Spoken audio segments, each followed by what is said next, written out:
भारत कैसे बना महाशक्ति, जानिए देश की विकास यात्रा। आगामी 15 अगस्त को हम सब आज़ादी 77वीं वर्षगांठ मना रहा है। आज कोई भी ऐसा क्षेत्र नहीं है जिसमें हमने इस 7.5 दशकों में शानदार उपलब्धियां ना हासिल की हों, जिन पर हर देशवासी गर्व ना करते हों। यह अलग बात है कि अभी भी हमें बहुत कुछ करने की ज़रूरत है।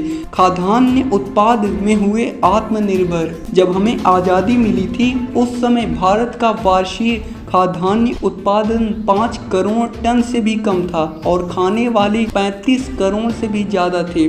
जाहिर है हम भूखमरी झेलने के लिए अभिशप्त थे, क्योंकि सबके लिए पर्याप्त भोजन था ही नहीं। लेकिन आज़ादी के बाद 2 दशकों तक तो बहुत कठिन दिन रहे।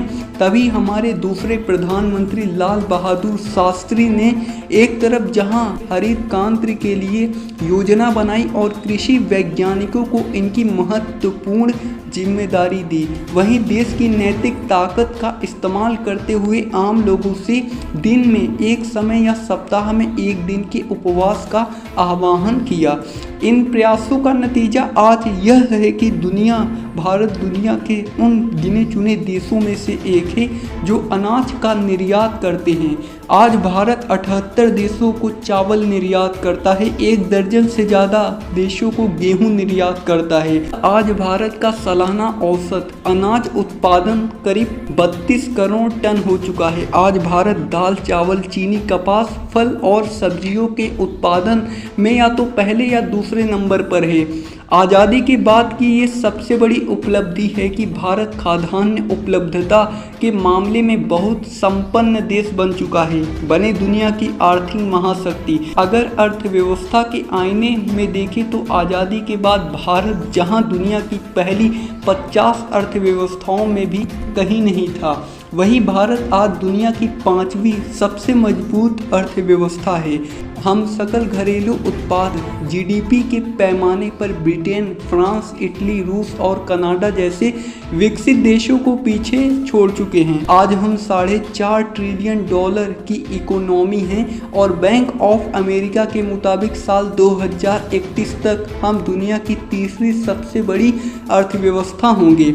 दुनिया के कई अर्थशास्त्रियों का मानना है कि हम 2028 तक जर्मनी की और साल 2030 तक जापान को पीछे छोड़ देंगे। क्या यह छोटी मोटी उपलब्धि हैं? पक्के घरों में रहती हैं अधिकांश आबादी। पिछली सदी के 40 के दशक के उत्तरार्ध में जब देश आज़ाद हुआ था तो देश में सिर्फ 8 से 10% ही पक्के घर थे। गांवों के करीब 95 से 97% घर उन दिनों कच्चे हुआ करते थे और राजधानी दिल्ली जैसे शहर में भी 20% मकान या तो घास फूस या मिट्टी के हुआ करते थे।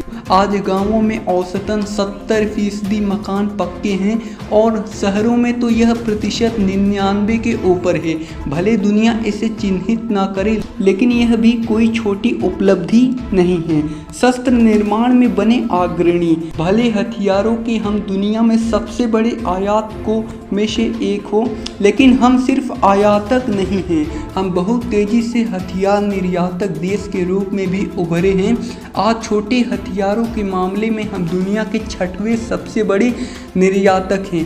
हमने छोटा हल्का लड़ाकू जहाज भी बना लिया है, जिसकी मांग दुनिया के कई देशों में है। जानकारों का अनुमान है कि साल 2030 तक भारत दुनिया के बड़े ड्रोन निर्माताओं में से एक होगा।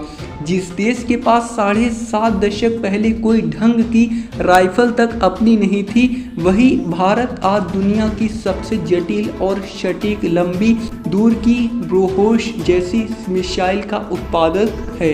सुदृढ़ स्वास्थ्य सेवाएं, बढ़ा रेल नेटवर्क। आज़ादी के गुजरे 75 सालों में हमने हर क्षेत्र में तरक्की की है। जहां 40 के दशक के अंत में हमारे यहाँ औसतन उम्र 32 से 36 साल थी, वहीं आज पुरुषों की उम्र औसतन 68 साल और महिलाओं की 73 साल हो चुकी है। यह आज़ादी के बाद सालों में बेहतर स्वास्थ्य सुधार की कहानी खुद व खुद बयान करती है। आज़ादी के समय देश को 32 रेलवे लाइनों के नेटवर्क के साथ कुल 42 अलग अलग रेलवे प्रणालियां विरासत में मिली थी, क्योंकि तब इन रेल लाइनों के मालिक राजा महाराजा थे। 1951 में भारत की समूचे रेलवे नेटवर्क का राष्ट्रीयकरण किया गया, जिसके बाद हुई प्रगति के कारण 33,000 किलोमीटर का रेलवे नेटवर्क आज बढ़कर करीब 70,000 किलोमीटर तक पहुंच चुका है, जिसके तहत 1,17,000 किलोमीटर का लंबा रेलवे ट्रैक है और 7200 तक रेलवे स्टेशन हैं, जहां हर दिन 2 करोड़ 40 लाख लोग सफ़र करते हैं। आज़ादी के बाद रेलवे की ताकत में ज़बरदस्त इजाफा हुआ है।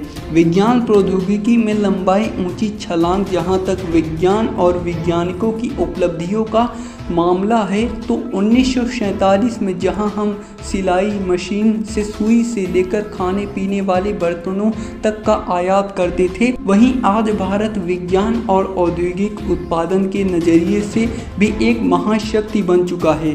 अंतरिक्ष विज्ञान में तो हम अमेरिका, रूस और चीन के बराबर की महाशक्ति होने के कगार पर हैं। 1975 में भारत में पहली अंतरिक्ष उपग्रह आर्यभट्ट का डिजाइन तैयार किया गया था। आज इसरो नासा के स्तर का प्रतिष्ठित वैश्विक अंतरिक्ष विज्ञान केंद्र बन चुका है।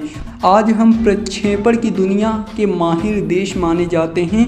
आज़ादी के बाद कोई ऐसा क्षेत्र नहीं है जिसमें हमने ज़बरदस्त तरक्की ना की हो। अब हमें विकासशील से विकसित देश की तरफ बढ़ना है और इसके लिए भ्रष्टाचार, सांप्रदायिकता और हीन भावना से दूर रहते हुए सामूहिक प्रयास करने